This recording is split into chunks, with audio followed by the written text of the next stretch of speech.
ये फ़ोन पे बात हुई थी 8 तारीख को रात को 11 बजे और 12 बजे के 43 मिनट पे उन्होंने वॉइस मैसेज छोड़ दिए थे कि हम आगे के नहीं निकल रहे हैं। हाँ बालक धक्का करे अच्छा मैं फिर न्यू कहेंगे हमें पूरा काम नहीं करते, जिंदगी खोवांगे, मजबूरी में बालक भेजने पड़ रहे हैं। साथियों कैथल कोर्ट में और कैथल कोर्ट में यहाँ पर कैलरम की आप देख सकते हो पंचायत पहुंची है एसपी साहब से मिलने के लिए। जो लड़का है विदेश गया हुआ था 3 महीने से और कुछ दिनों से उससे बातचीत बंद है, तो यहाँ पर पहुंचे उनके पिताजी हमारे साथ में।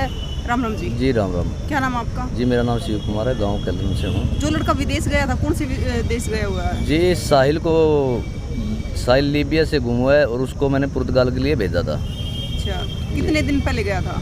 जी साहिल 26 मार्च को हरियाणा से निकल गए थे, वो पंजाब के लिए फ़्लाइट के लिए निकले थे और उसके बाद वो 1 तारीख को लीबिया के अंदर भी उन्होंने एंट्री कर ली थी। लगातार बात हो रही थी उनसे? जी लगातार 8 जून तक बात होती रही। 8 जून के बाद 12 बजे के 43 मिनट के मेरे पास वॉइस मैसेज उसके पास आए, मेरे पास आए, लेकिन उसके बाद मेरी उनसे कोई भी बातचीत नहीं हो पा रही है। मतलब वॉइस मैसेज में बात हुई थी, फोन पे बात नहीं हुई थी? फ़ोन पे बात हुई थी 8 तारीख को रात को 11 बजे और 12 बजे के 43 मिनट पे उन्होंने वॉइस मैसेज छोड़ दिए थे कि हम आगे के नहीं निकल रहे हैं और 2-4 दिन बात ना हो तो टेंशन लेने की जरूरत नहीं है। तो अब कितने दिन हो गए उन बातों को? जी अब तो 8 के बाद कोई बात ही नहीं हो पाई है। 20-25 दिन करीबन उस बात को हो गए, लेकिन आज तक उनसे कोई संपर्क नहीं हो पा रहा है। तो स्टडी वीजा पे गए थे या फिर? जी उन्होंने टूरिस्ट वीज़ा कंफर्म करवाया था 2 कंट्री का तो मेरे से, लेकिन आगे का वीज़ा कंफर्म नहीं करा था और ना ही जाने की कोई ऐसी वैसी बात थी। आप पिताजी उनके? जी मैं उनके फादर हूँ। और कौन है घर में?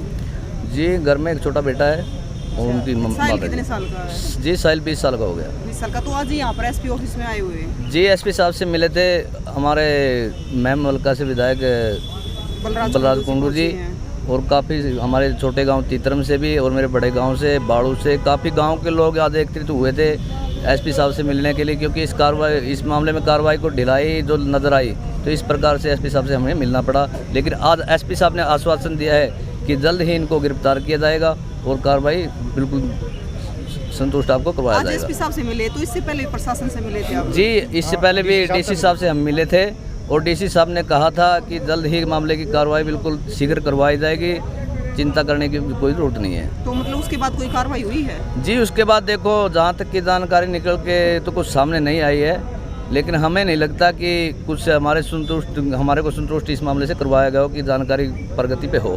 तो अभी मतलब एसपी साहब ने आश्वासन दिया है? जी एसपी साहब ने सही बोला है कि जल्द ही आज SHO साहब को भी बुलाया है और CI 1 को भी बुलाया है, तो मामले की कार्रवाई शीघ्र करवाई जाएगी। ऐसा तो यहाँ पर मैम से जो विधायक है बलराज कुंडू जी पहुँचे हैं और कौन पहुँचा है साथ में? जी मैम बिल्कुल मैम से विधायक बलराज कुंडू जी आए हैं, गुरनाम सिंह चढ़ूनी जी सिर्फ थोड़ी देर के लिए लेट हैं और महावीर नर्ड किसान यूनियन प्रधान ये भी आए हुए हैं और भी काफ़ी साथी आए हुए हैं। बड़सिकरी से भी आए हैं, कोई धनौरी से आया है, काफ़ी गाँव के लोग यहाँ पर आज एकत्रित हुए, कम से कम हज़ारों की संख्या में आज साहिल के पक्ष में साहिल को इंसाफ दिलाने के लिए सभी साथी यहाँ पर इकट्ठे हुए हैं। तो आपको प्रशासन भी कि इंसाफ मिल पाएगा? जी बिल्कुल हमें प्रशासन पर विश्वास है कि प्रशासन हमारी मदद करेगा और प्रशासन पर विश्वास रखते हैं। नाम बताओ, क्या नाम बताओ? राम निवास।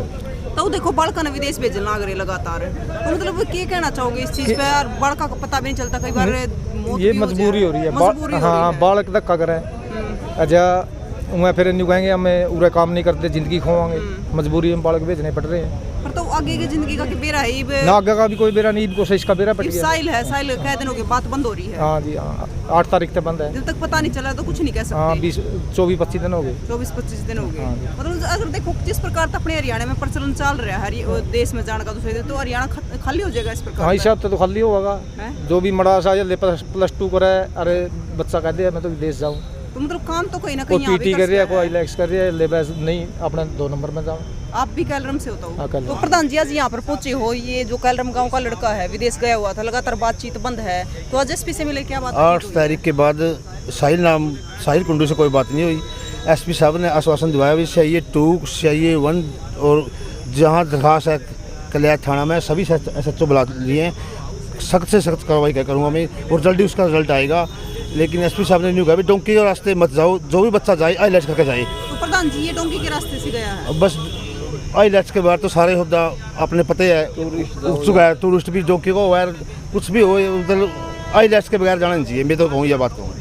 देखो प्रधान जी जिस प्रकार से बच्चे जान लाग रहे हैं, मतलब लगातार आप देखो कि मतलब वो एक गांव में तो बहुत बालक जान लाग रहे हैं, तो क्या कहना इस चीज़ का एक तो बेरोजगारी होगी, हरियाणा सबसे नंबर 1 पे बेरोजगारी में, तो बच्चे क्या करें? आज का युवा अपना आगे भविष्य बनाने के लिए, रोजगार पैदा करने के लिए अपनी ज़मीन बेच कर, अपना घर बेच कर विदेश जाने लग रहे हैं, और जान जानते भी उन्हें ठगी लग जाए, तो बहुत ही सोचने का विषय है ये। इस पर सरकार ने कुछ सोचना चाहिए, हम तो ये कहाँ। क्या कहना चाहोगे?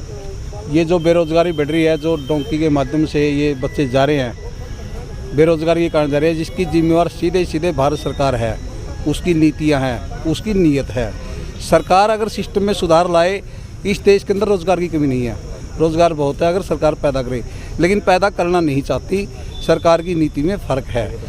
तो इसलिए हम इसको जिम्मेवार, बेरोजगारी की तो सरकार जिम्मेवार होती है, आपको पता है, इस चीज़ की जिम्मेवार भी सरकार ही है, जो आज हमारे बच्चे विदेशों में जा जाके गुम हो रहे हैं। देखो सर, जो वो संपन्न परिवार है उनके बच्चे भी जा रहे हैं और गरीबों के बच्चे संपन्न परिवारों के बच्चे स्टडी बेस पे जाते हैं, वो शिक्षा के लिए जाते हैं, वो दिहाड़ी मजदूरी के लिए नहीं जाते। डोंकी वाले जो बच्चे हैं वो दिहाड़ी मजदूरी के लिए जाते हैं, इसकी जिम्मेवार सरकार है, इसलिए वो सरकार की जिम्मेवारी बनती है तो उनके कोई सिस्टम में सुधार करे या उनको यहाँ पे रोजगार दे। मैं तो ये की बात कहना चाहूँ, सबसे पहले जितने भी फेक एजेंट बना के सरकार उन पे कार्रवाई करे। दूसरे जो आईलेट्स सेंटर के नाम पे एजेंट बैठे हैं सेंटरों में, उनकी पूरी तरीके से जानकारी ले सरकार, उनमें फेक क्या है और सही क्या है। और जो गरीब बच्चे, एक कल्ला माँ बाप का एक ही लड़का है, उसको आप भेज देते हो, वो वाई दबे की डेथ भी हो गई थी पीछे, अब ये गुम है। इस सब गांव में एजेंट, जैसे LIC वाले एजेंट फैलते हैं, ऐसे आजकल हर गांव में 2 से 4 एजेंट हैं, तो इन पर पुलिस कार्रवाई नहीं कर रही। तो देखिए, जो कैलरम गांव का लड़का है साहिल, उससे करीबन 25 दिन से बातचीत बंद है घर वालों की, और जब तक पता नहीं चलता तो कुछ नहीं कह सकते कि लड़का किस हालत में है, कैसे है। तो आपको क्या कहना है? विदेश जाने पर आपने देखा होगा कि जगह जगह एजेंटों ने, मतलब एक अगर बात करें परचून की दुकान की तरह ऑफिस खोल दिए हैं, जहाँ भी देखो आप देखो कि विदेश जाने के लिए वीज़ा लगवाए, विदेश जाने के लिए वीज़ा लगवाए। तो इस प्रकार आप कितने सहमत हैं इन चीज़ों से विदेश जाने में? कमेंट बॉक्स में ज़रूर बताएं। तस्वीरों को ज़्यादा से ज़्यादा शेयर करें।